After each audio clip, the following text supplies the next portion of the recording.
Les ESPIC ont cette possibilité véritablement d'adapter leur organisation à leur environnement local, à leur population, à leurs travailleurs.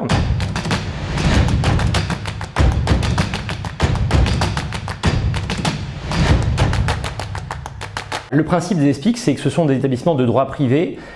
qui leur confèrent une liberté de gestion et d'organisation bien plus importante que les établissements publics de santé.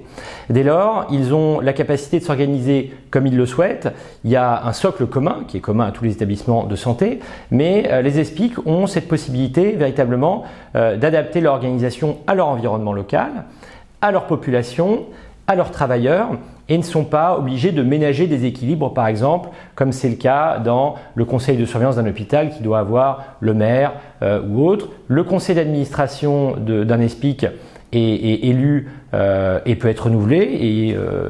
composé de gens issus de la société civile, comme de médecins ou de gens de la fonction publique, qui décident ensemble des objectifs à donner à cet hôpital. Donc aujourd'hui, on a une liberté qui permet véritablement probablement beaucoup plus de souplesse dans la gestion des carrières, dans ce qu'on peut offrir aux agents de l'hôpital, contrairement à l'hôpital public qui a une sorte d'uniformisation, et c'est le cas de la fonction publique, qui a une volonté d'uniformisation afin de pouvoir assurer la mutabilité dans la fonction publique hospitalière. Eh bien ça c'est à la fois c'est une entrave à mon sens, et qu'on n'a pas dans les ESPIC, puisqu'il y a de ce fait une possibilité de différenciation. Ainsi, on peut dynamiser les carrières des gens, leur proposer